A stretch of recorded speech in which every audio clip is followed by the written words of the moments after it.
Donc, bienvenue à nouveau ce matin pour un temps de prédication de la parole de notre grand Dieu.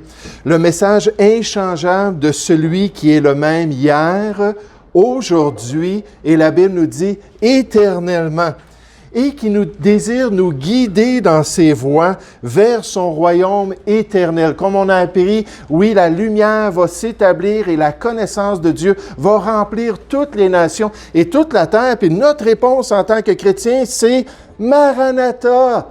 Oui, viens Seigneur Jésus, viens te manifester, viens nous chercher, viens nous prendre avec toi pour toujours.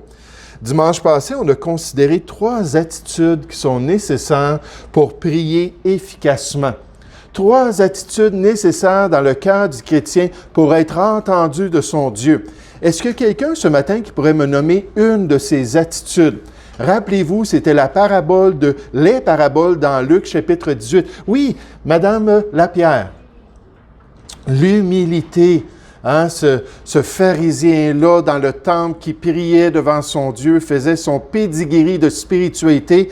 Et ce publicain-là, ce traître-là, qui était courbé, qui se frappait la poitrine, on nous dit, celui-ci est descendu dans sa maison justifié plutôt que l'autre, car quiconque s'élève sera abaissé, mais celui qui s'abaisse sera élevé. Ça prend de l'humilité en face de la volonté de Dieu, de l'humilité en face du plan du Seigneur pour accomplir toute sa volonté. Oui, Madame Tremblay. Oui, la foi ou la confiance dans le rémunérateur.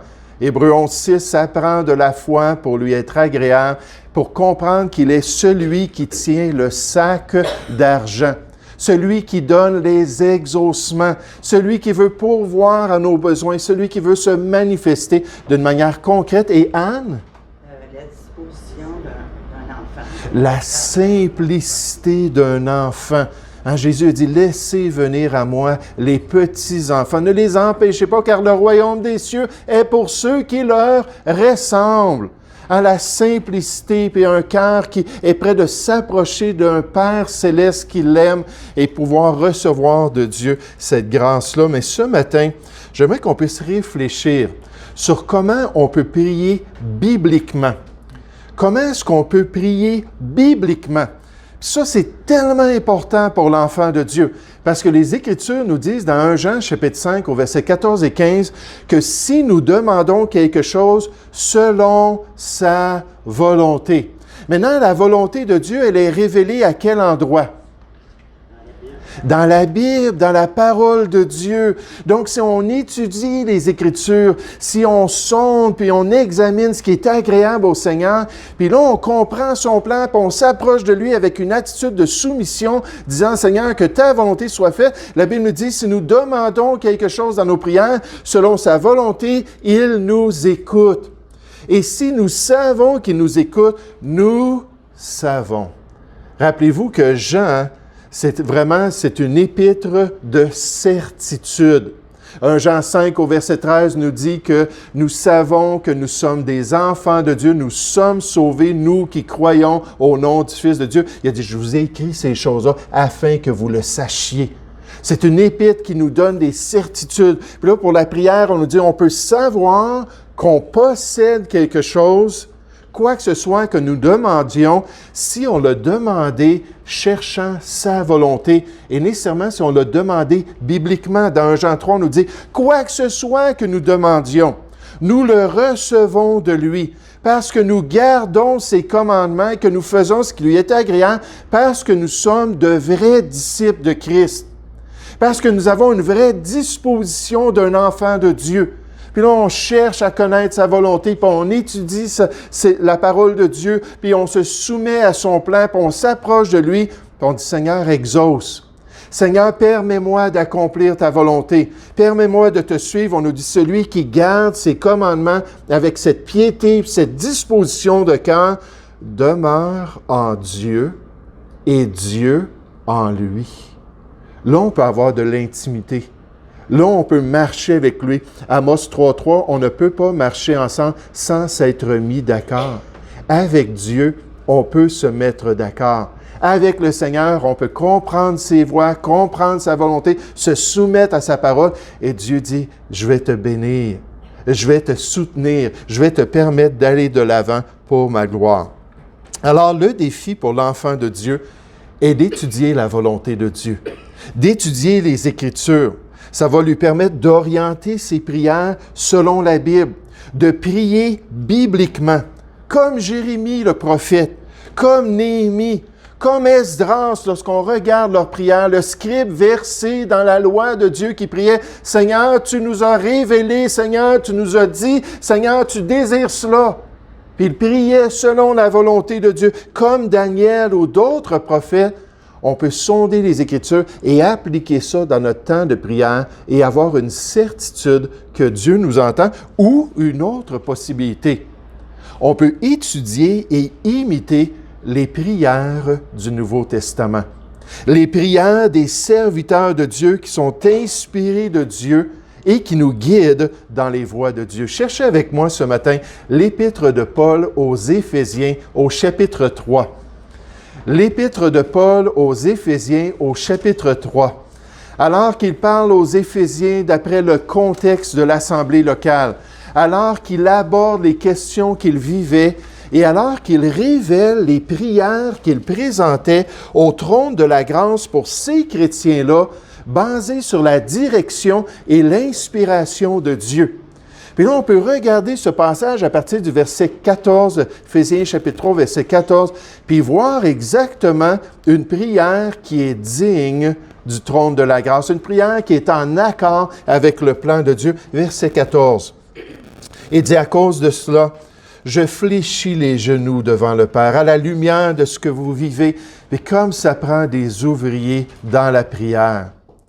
Comme ça prend des serviteurs de Dieu qui vont intercéder pour les besoins du peuple, qui vont prendre du temps pour la gloire du Seigneur, de présenter ces besoins-là, de porter ces fardeaux-là devant le trône de la grâce. Et dit, à cause de cela, moi, Paul, je fléchis les genoux devant le Père, de qui toute famille dans les cieux et sur la terre tire son nom, afin qu'il, voici ce que je lui demande, voici l'exaucement anticipé, voici comment il peut se manifester dans vos circonstances, afin qu'il vous donne, selon la richesse de sa gloire, d'être puissamment fortifié par son esprit dans l'homme intérieur, en sorte que Christ habite dans vos cœurs par la foi, étant enraciné et fondé dans l'amour. On va regarder ces détails-là, que vous puissiez comprendre avec tous les saints quelle est la largeur, la longueur, la profondeur et la hauteur, les 4 dimensions de notre relation avec notre Sauveur. Quelque chose de surnaturel qui surpasse même notre entendement.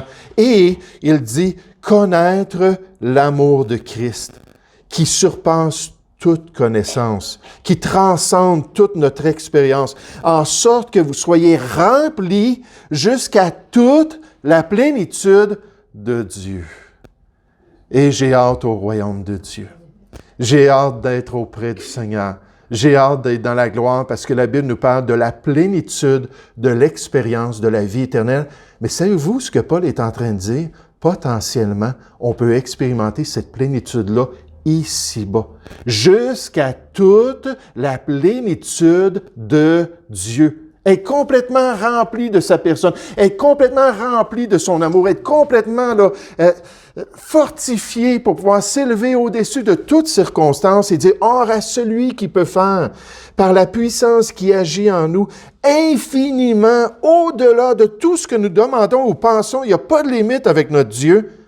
À lui soit la gloire dans l'Église et en Jésus-Christ. Gloire à Dieu dans toutes les générations, au siècle des siècles, éternellement. Amen. Qu'est-ce qu'on apprend de cette prière dans ce passage? Quelle vérité biblique pouvons-nous présenter au Seigneur dans nos propres intercessions, basées sur cet exemple de l'apôtre Paul? J'aimerais vous suggérer ce matin que le croyant peut prier pour la puissance de Dieu. Le croyant peut prier pour la puissance de Dieu. Nous pouvons prier que Dieu nous fortifie dans ses voies ou qu'il fortifie un frère dans le Seigneur. Nous pouvons prier que sa grâce se manifeste tangiblement dans les pires situations, dans toutes les situations des enfants de Dieu, et que le Seigneur leur permette d'être victorieux en toutes choses, selon la promesse des Écritures qui nous dit, mais dans toutes ces choses, et il faut lire ce que Paul dit dans Romains chapitre 8, ce sont des choses très intenses, des choses très profondes, très ardues qu'un chrétien peut vivre. Puis il dit, mais dans toutes ces choses, nous sommes plus que vainqueurs par celui qui nous a aimés. John Bunyan, l'auteur du Voyage du pèlerin, qui a passé 12 ans dans une prison anglaise, a dit un jour concernant la prière, vous pouvez faire plus que seulement prier après avoir prié. Et je vous encourage, frères et sœurs, à le faire. Mais il dit, vous ne pouvez pas faire plus que prier avant d'avoir prié.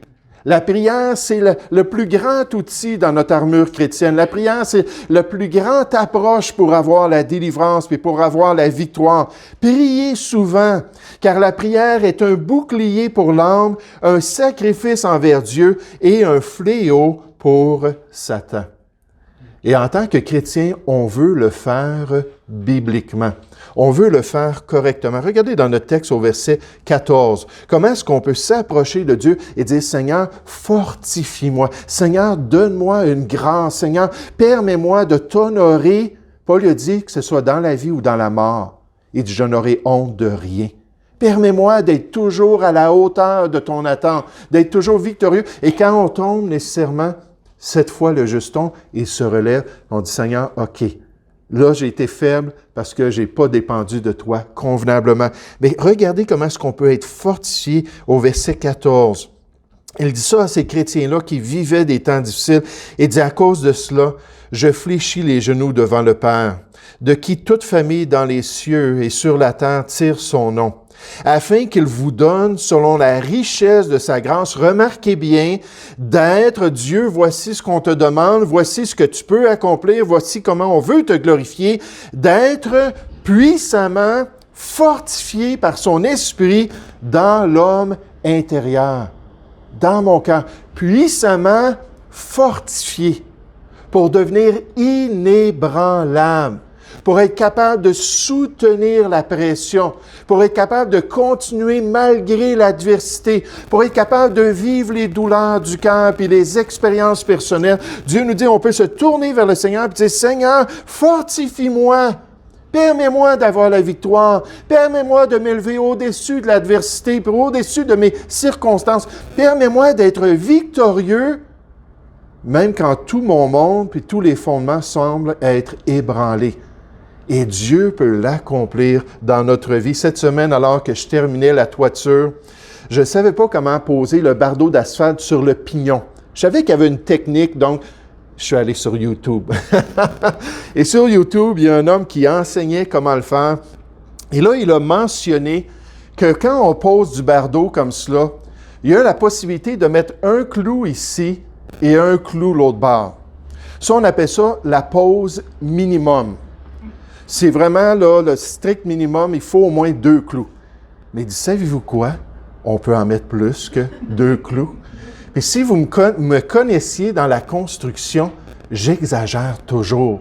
Je pose plus que normal. Fait que là, je me suis en allé toute la toiture, il faisait 32, 33 degrés. Puis là, j'en avais un clou là, un clou là. Non, j'ai pas le gun. D'accord? Donc, ça a été assez long de tout poser ça. Mais un clou là, puis un clou là, un clou là et un clou là. Puis là, ils ont dit, ça, c'est la pose solide du bardeau.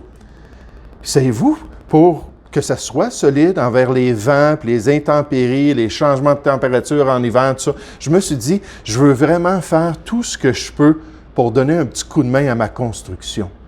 Mais vous savez, en tant que chrétien, Dieu veut qu'on soit solide dans ses voies. 1 Corinthiens 15, 58, il veut qu'on soit inébranlable, c'est-à-dire accroché à un rocher qui ne bouge pas. Puis là, les intempéries peuvent aller de tous bords, mais ma barque reste solide. Pourquoi? Parce que Dieu est en mesure de le faire. Le chrétien peut s'approcher du trône de la grâce et demander la puissance divine dans sa marche avec Dieu. L'enfant de Dieu a besoin d'un soutien miraculeux dans ses circonstances les plus difficiles pour être prêt à faire face au combat spirituel. Il peut demander des ressources spirituelles pour accomplir toute la volonté de Dieu sur cette terre.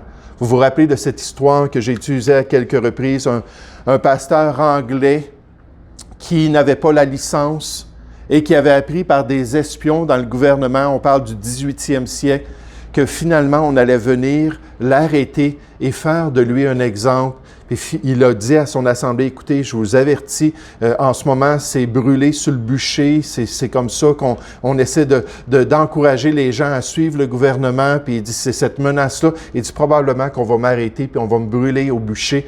Mais il dit, regardez quand vous allez être dans la foule, mes doigts. Puis il dit, si vous voyez mes doigts croisés comme ça alors que je suis en train de brûler, ça veut dire que Jésus est avec moi et je suis capable de tout supporter, même les flammes du feu. Et finalement, quelques semaines après, ils sont venus, ils ont arrêté ce pasteur-là. Ils ont proclamé qu'il était un hérétique. On l'a attaché derrière un chariot puis des chevaux, puis ils l'ont traîné dans les rues. Ils ont mis des obstacles de bois, puis toutes sortes de choses. Puis le chariot avec les chevaux sautait dans les obstacles. Lui, il rentrait dans ça. Il avait le corps totalement brisé. Puis là, ils l'ont mis sur le bûcher, puis ils sont venus pour l'attacher. Puis on dit, attachez-moi pas, s'il vous plaît. Donnez-moi cette dernière grâce. Ils ont dit, OK, on te surveille. Il dit, je vais rester sur le bûcher. Puis là, alors qu'il a commencé à voir les membres de sa congrégation, puis à considérer le témoignage de sa vie. Hébreux 13 au verset 7, considérez la mort de vos dirigeants. Comment est-ce qu'ils sont restés fermes dans le Seigneur? Là, il a mis ses doigts comme ça. Puis il est en train de brûler, là. Puis il a mis ses doigts. Puis il s'est finalement effondré. Mais avec la grâce de Dieu, il a dit, Jésus est avec moi dans le feu. Jésus est avec moi dans la fournaise ardente. Jésus est avec moi pour me donner la victoire et me permettre d'être victorieux. Et Paul avait compris ça lui-même dans son ministère. Il a dit, je me glorifierai donc bien plus de mes faiblesses. Quand je suis faible, quand j'essaie de servir le Seigneur, puis il y a des difficultés, puis il y a des pressions, puis il y a des problèmes dans mes relations, il dit, afin que la puissance de Christ repose sur moi. Il dit, j'ai goûté à sa grâce, je sais qu'elle est suffisante. Il dit, c'est pourquoi je me plais dans les faiblesses, je me plais dans les outrages, je me plais dans les calamités, je me plais dans les persécutions, je me plais dans les détresses pour Christ. Car quand je suis faible, c'est alors que je suis fort. Et même Paul priait que les chrétiens puissent comprendre ça, puissent saisir qu'elle est envers nous qui croyons l'infinie grandeur de sa puissance, se manifestant avec efficacité par la vertu de sa force. Il n'y a aucune limite pour le Seigneur. Il peut nous donner toute la capacité puis toute la grâce. On devrait lui demander, Seigneur, fortifie-moi puissamment dans tes voies. Un auteur nous dit, la prière honore Dieu. La prière reconnaît son être dans notre vie. La prière exalte sa puissance. Est-ce qu'on a un petit Dieu ou est-ce qu'on a un Dieu infini, un grand Dieu? Elle exalte sa puissance, elle admire sa providence et assure son aide alors qu'on se confie en lui. Regardez dans notre texte au verset 20, on va y revenir, mais juste pour nous donner un avant-goût, ça nous dit au verset 20, « Or, à celui qui peut faire, par la puissance qui agit en nous, infiniment, au-delà de tout ce que nous demandons ou pensons, à lui soit la gloire dans l'Église et en Jésus-Christ dans toutes les générations, au siècle des siècles. Amen. » Si c'était toi qui étais sur le bûcher, si c'était toi qui étais en train de mourir en tant que martyr, si c'était toi qui payais le prix ultime, Dieu te dit, « Je te donnerai la victoire. Je te permettrai de réussir, puis de me glorifier malgré tout ce que tu vivrais, parce que dans toutes ces choses, tu es plus que vainqueur. » Oh, quelle puissance et quelle grâce et quelle force pour celui et celle qui veut bien les demander au Seigneur. N'oubliez pas, la Bible nous dit que des fois, on ne possède pas parce qu'on ne demande pas. Puis quelle tristesse lorsque le chrétien qui a toutes les ressources de son Dieu va être faible au jour de sa détresse. Si tu faiblis, le Proverbe nous dit au jour de la détresse, ta force n'est que faiblesse. Mon Dieu n'est pas faiblesse. Puis comme ça peut arriver dans la vie d'un enfant de Dieu, je me souviens d'avoir lu une histoire d'une parade, un petit garçon racontait cela. il était allé avec sa famille, puis là, c'est pas une parade moderne comme ça fait quand même quelques années de cela. Puis il était allé puis, dans une grande ville, il venait de la campagne, puis il avait annoncé qu'il allait avoir une parade, puis il est arrivé avec sa famille, puis ils ont essayé de se trouver un endroit de se stationner. Ils étaient des gens de campagne, ils n'étaient pas habitués à ça. Ça a pris beaucoup de temps, la parade était déjà commencée. Et finalement, ils ont réussi à trouver une place, puis là, ils se sont précipités pour aller voir le restant de la parade. Puis alors qu'ils regardaient la parade, puis alors qu'ils étaient éblouis par toutes les couleurs, puis tous les personnages, puis ainsi de suite, tout à coup, la parade a commencé à ralentir, puis à ralentir, puis à ralentir. Puis là, à un moment donné, la parade a arrêté. Puis là, le petit garçon, il a donné un coup à son père, puis il dit, « Papa, il dit, qu'est-ce qui se passe? Ça bouge plus. » Il dit, « J'en ai aucune idée. » Il dit, « Papa, regarde, c'est tellement beau ce qu'il y a là-bas, j'aimerais bien voir le restant de la parade. » Puis là, le petit garçon commençait à s'affoler. Son père a dit, « OK, calme-toi, là. » Puis il a dit à son épouse, « On va attendre quelques minutes, puis on va voir, ça devrait recommencer. » Là, c'était une journée tellement chaude, avec un gros soleil. Tout le monde était là, puis ils avaient chaud, puis le petit garçon s'impatientait. Le père a dit, « Écoute, regarde, ça fait déjà 15-20 minutes, je vais aller voir ce qui se passe. » Puis là, il est parti, puis encore un autre 15 minutes. Puis là, finalement, il est revenu. Puis il a dit, en avant de la parade, il y a un gros camion de la compagnie Standard Oil. Une grosse compagnie pétrolière, un peu comme Petro-Canada, qui était là en avant. Elle faisait partie de la parade, elle avait des personnages dessus, puis ainsi de suite. Elle a manqué d'essence. Puis il dit là, ils ont essayé de trouver un endroit pour aller chercher de l'essence, mais toutes les rues sont bouchées par le trafic. Puis là, ils ont dit, qu'est-ce qu'on peut bien faire? Puis finalement, quand il a expliqué ça à son fils, là, la parade a reparti. Il a dit, papa, ça recommence. Parce qu'ils ont pu mettre de l'essence dans cette compagnie-là pétrolière, dans ce camion-là de la compagnie pétrolière. Vous savez, nous, on est une compagnie pétrolière pour le Seigneur. On a toute l'essence, on a tout le pouvoir, on a toute la force, on a toute la capacité. Et on peut dire, Jésus est vivant, puis Jésus est là pour me soutenir.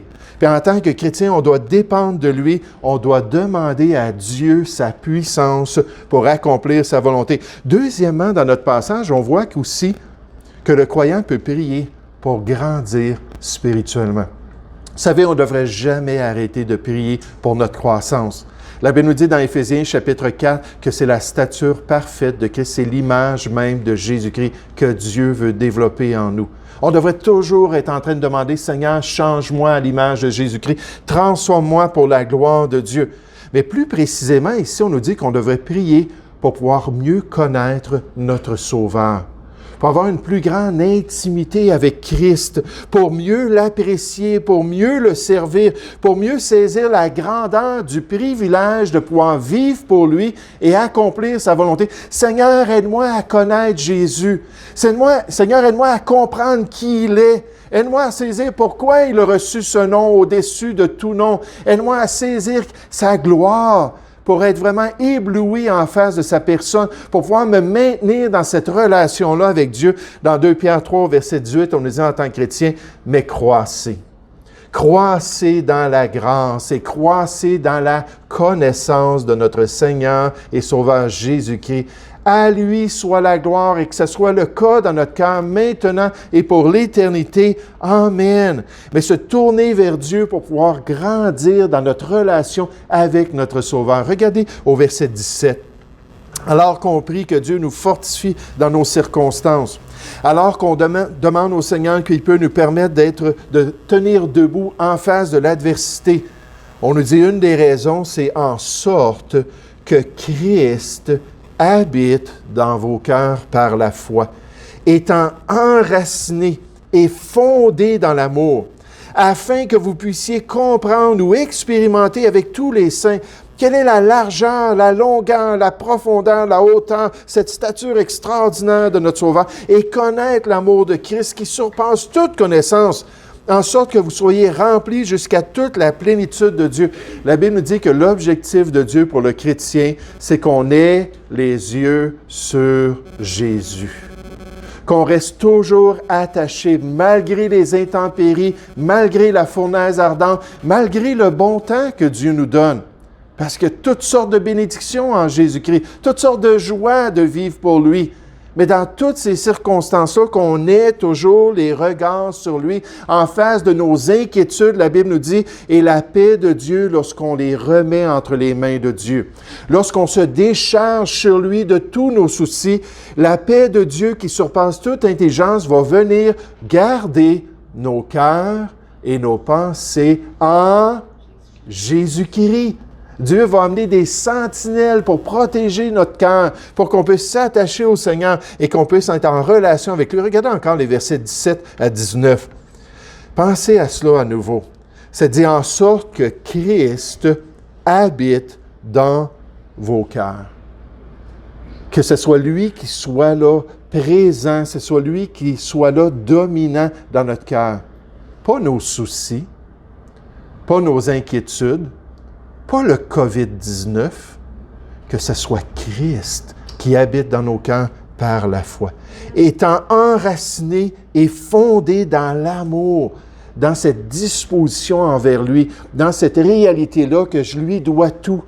Pour nous, nous l'aimons parce qu'il nous a aimés le premier, puis il a tant aimé qu'il a tout donné pour nous. Donc, on a une disposition et que vous puissiez comprendre avec tous les saints. Ce qui est quelque chose qui va au-delà du normal, au-delà du naturel, qui est surnaturel. Quelle est la largeur, la longueur, la profondeur et la hauteur, les 4 dimensions de notre relation avec notre Sauveur, et connaître l'amour de Christ qui surpasse toute connaissance, en sorte que vous soyez remplis jusqu'à la plénitude de Dieu. En d'autres mots, vous ne savez pas ce qui vous attend si vous vous approchez de Dieu. Vous ne savez pas ce qui vous attend si vous avez une piété sincère et que vous faites des efforts pour vous discipliner, puis à chaque jour être en relation de plus en plus avec lui. En marchant de plus en plus avec lui. Dieu nous dit, il n'y a pas de limite à ce que Dieu peut développer dans notre relation avec Christ. Un commentateur biblique dit, s'il doit y avoir une expression extérieure de la réalité intérieure et céleste de la nouvelle humanité, du fait qu'on est né de nouveau, qu'on est une nouvelle créature, elle ne se réalise que par le contrôle progressif intérieur du Christ. Le laisser de plus en plus nous contrôler. Sur chaque croyant, chaque chrétien, dans ses attitudes et ses décisions, dans ses actes quotidiens, tant privés que publics, Paul appelle une telle condition celle d'être enraciné et établi dans l'amour. Le fondement solide de l'Église et son soutien pour sa vie ne se trouvent nulle part ailleurs que dans le Christ intérieur, que dans cette relation-là avec notre Sauveur. Et c'est pour ça que Jésus, juste avant d'aller à son supplice, juste avant d'aller à son calvaire, a dit à ses disciples cette réalité prioritaire. Il a dit, « Demeurez en moi. » Demeurez branchés. Vous avez un choix à faire quotidiennement. Vous êtes la branche, lui, il est le tronc, puis il nous demande de laisser la sève passer, de le laisser se manifester, de le laisser nous contrôler. Il a dit, « Demeurez en moi et je demeurerai en vous. » C'est conditionnel, je ne m'impose pas. Je vais cogner à la porte de votre cœur, mais je ne m'imposerai pas. Approchez-vous de Dieu, il s'approchera de vous. Ah, demeurez en moi et je demeurerai en vous.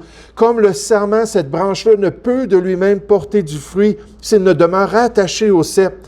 Ainsi, vous ne le pouvez non plus si vous ne demeurez en moi. Je suis le cep réalisé spirituellement, réalisé dans votre marche chrétienne. Vous êtes les sarments. C'est ça notre relation. Celui qui demeure en moi et en qui je demeure porte beaucoup de fruits. C'est ça le plan de mon Père. Il dit, car sans moi, vous ne pouvez rien faire. Puis un des grands missionnaires du 19e siècle a appris cela. Lorsqu'il était sur le champ missionnaire, lorsqu'il était dans le combat spirituel, il est parti avec des bonnes intentions. Hudson Taylor, il a dit de son expérience, beaucoup de chrétiens estiment le niveau de leurs difficultés à la lumière de leurs propres ressources. Et donc, ils essaient très peu de choses parce qu'ils savent comment est-ce qu'ils sont faibles et ils échouent toujours dans les choses qu'ils essaient. Tous les géants de la foi, puis lui, il l'a appris, ont été des hommes faibles qui ont fait de grandes choses pour Dieu parce qu'ils comptaient sur sa puissance et sa présence pour être avec eux. Puis Hudson Taylor est parti pour aller prêcher l'Évangile en Chine. Il est parti pour aller servir le Seigneur. Il savait que Dieu l'avait appelé. Il savait qu'il avait reçu des dons. Il savait que Dieu l'amenait à aller en Chine. Puis il est parti gung-ho, puis tout fier, puis tout prêt à prêcher la bonne nouvelle. Puis ce que Dieu a fait, c'est qu'il l'a amené dans le désert. Les gens n'étaient pas intéressés. L'Évangile semblait tomber à terre sans toucher les cœurs. Puis lui, il était de plus en plus ébranlé spirituellement. Jusqu'à ce que dans son culte, il lit Jean chapitre 15. Et que l'Esprit de Dieu a dit, vois-tu, la relation, là, tu ne peux pas la négliger. Si tu veux être victorieux, si tu veux progresser, si tu veux aller de l'avant dans mon service. Puis Hudson Taylor, à partir de ce jour-là, a dit, j'ai débuté toutes mes journées en disant, Seigneur, je ne peux pas être un missionnaire. Je ne peux pas être ton serviteur. J'ai besoin que toi, tu m'équipes pour le faire. Puis Hudson Taylor, pendant 40 ans, a été un instrument extraordinaire. Pourquoi? Parce que c'était Christ qui agissait à travers lui pour accomplir le plan de Dieu. Est-ce qu'en tant que chrétien, on a une relation intime avec notre Sauveur? Est-ce qu'on cherche chaque jour à le connaître de plus en plus? Est-ce que Jésus est vraiment sanctifié dans une place prioritaire dans notre cœur? Vous savez, c'est un commandement de Dieu, ça dit « Mais sanctifiez dans vos cœurs Christ le Seigneur. » Non, c'est pas mon professeur d'école du dimanche. Non, c'est pas mes parents. Non, c'est pas mon pasteur. Non, c'est pas quelqu'un dans le monde qui est là dans le centre de mon cœur. Ça doit être Jésus-Christ. Paul dit « Christ est ma vie. » Il est le sens de mon existence. Tout est focusé sur lui. C'est lui que je veux connaître. C'est lui que je veux glorifier. C'est lui qui est important dans ma vie. C'est pour ça que Jésus a dit, mais ce que j'ai contre toi, c'est que tu as abandonné ton premier amour. Souviens-toi de ton zèle. Souviens-toi de la grandeur de notre relation. Souviens-toi de ce que tu étais prêt à payer pour moi et à souffrir pour ma gloire. Puis il dit, reviens à ces choses-là. Je ne prends pas seconde place. Il faut que je sois à la première place. Le pasteur Warren Wiersbe a dit, cette Église, en parlant de l'Église d'Éphèse dans Apocalypse chapitre 2, cette Église occupée, séparée et consacrée a vraiment souffert des troubles du cœur. Ils avaient abandonné leur premier amour. Ils montraient des œuvres, du travail, de la patience. Ils ont même chassé des faux apôtres du milieu d'eux. Mais ces qualités n'étaient pas motivées par l'amour de Christ. Il faut être enraciné et fondé dans l'amour de Christ, dans l'amour de notre Sauveur. Ce que nous faisons pour le Seigneur est important, mais pourquoi nous le faisons l'est aussi. Le chrétien peut prier pour la puissance de Dieu. Le croyant peut prier pour grandir spirituellement. Puis enfin, c'est important de comprendre que le croyant peut prier avec une grande espérance en son Dieu. Avec une grande espérance, sans mettre de restrictions à ce que Dieu peut accomplir dans sa vie. Pourquoi? Parce que la Bible nous dit que tout est possible à Dieu. L'infinie puissance de Dieu peut se manifester dans notre vie et c'est pour ça qu'au verset 20, on nous dit « Or, à celui qui peut faire, par la puissance qui agit en nous, infiniment au-delà de tout ce que nous demandons ou pensons. » Wow! Hey, c'est le Créateur de l'univers. C'est le Maître de toutes choses. C'est celui qui s'élève au-dessus de toutes circonstances. Infiniment au-delà de tout ce que nous demandons ou pensons, à lui soit la gloire dans l'Église et en Jésus-Christ, dans toutes les générations, au siècle des siècles. Amen. Je me souviens d'un missionnaire, puis c'est quelque chose qui me vient à l'esprit, qui était allé dans un pays qui était anciennement sous le rideau de fer. Un pays qui faisait partie de l'URSS, mais qui avait été libéré quand les 15 États satellites s'étaient séparés de la Russie. Qui était arrivé là-bas, puis ça faisait des années qu'il était missionnaire, ça faisait des années qu'il prêchait le message de Dieu. Puis il est arrivé là-bas, puis il a présenté les vérités devant une foule de 300-400 personnes. Puis il dit, ces gens-là, plusieurs d'entre eux, c'était des pasteurs qui avaient été en Sibérie, des pasteurs qui avaient été torturés, ou des chrétiens qui avaient tout perdu à cause de leur foi. Puis il dit, ces gens-là absorbaient toutes les paroles que je disais, puis il y avait un intérêt pour le Sauveur qui était palpable. Un zèle, puis un amour, puis une relation tellement profonde. qui a dit, j'avais honte. J'avais honte de ne pas connaître mon Sauveur comme eux. Quand il priait, là, j'étais humilié. Quand il servait, puis quand il chantait, il dit, j'avais jamais vu cela. Puis là, après quelques mois, il est revenu aux États-Unis pour visiter des églises, puis il a dit une différence dans la profondeur de notre marche avec Dieu, dépendant des fois des persécutions, des circonstances, mais surtout dépendant de notre choix. En tant que chrétien, on peut marcher avec assurance dans les voies du Seigneur. On peut avoir confiance dans sa puissance infinie et dans son plan et sa volonté. Et comme George Muller a dit, ce grand héros de la prière, il dit « Je ne puis débuter mes journées occupées ». Et c'était des grandes journées. Il travaillait dans ses orphelinats, il travaillait dans son ministère, il passait des heures et des heures à servir le Seigneur. Il dit « Je ne puis débuter mes journées occupées sans passer quelques heures à chaque jour dans la présence de mon Sauveur. » Là, on pourrait argumenter ça, et c'est pas raisonnable. Hein, je ne suis pas comme lui, là, travailleur à temps plein, là, qui peut s'occuper des choses de Dieu. J'ai une famille, puis j'ai un travail. Puis... Mais j'aimerais vous dire, on ne peut pas nier que Dieu était avec lui. Tous les milliers d'orphelins, toutes les maisons qu'ils ont entretenues et tous les exaucements miraculeux qui venaient continuellement, il y avait une chose qui était claire, c'est que Dieu entendait ses prières. Et dit, je peux tout simplement pas. Seulement après avoir passé ce temps avec lui, je peux alors m'occuper des œuvres de mon Maître. Pourquoi? Parce qu'il avait compris sa dépendance et il était prêt à s'exercer dans la piété pour accomplir la volonté de Dieu. Oh, quel exemple ici dans Éphésiens chapitre 3 pour le croyant. On peut demander la grâce. On peut demander la puissance. On peut demander la force puis le soutien de Dieu. En tant que chrétien, on peut dire, Seigneur, permets-moi d'aller un petit peu de l'avant. Permets-moi de te connaître un peu plus, de saisir un peu plus qui tu es pour encore plus te sanctifier dans mon cœur, encore plus te désirer quotidiennement et accomplir ton plan. Puis dernièrement, on peut avoir une grande espérance. Il n'y a pas de limite avec notre Dieu. Puis il peut se manifester de manière extraordinaire dans notre vie. Est-ce que tu es célibataire aujourd'hui, puis tu aimerais ça que Dieu te donne un conjoint, une conjointe?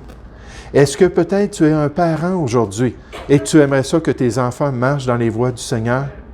Est-ce que peut-être que tu aimerais évangéliser ta parenté puis que tu aimerais que Dieu t'utilise? Est-ce que tu vis des difficultés et il y a des Goliaths dans ta vie?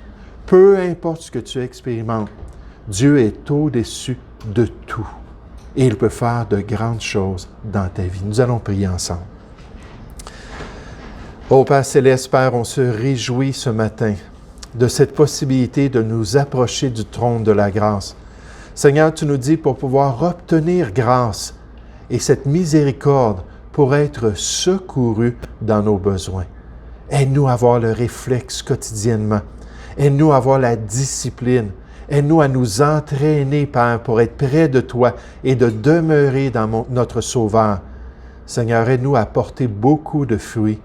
Et tu nous as dit, c'est ainsi que nous serons tes disciples. Transforme-nous, brise la glace sur notre cœur et permets-nous d'aller de l'avant pour ta gloire. Guide-nous en toutes choses, nous te prions, au nom du Seigneur Jésus. Amen.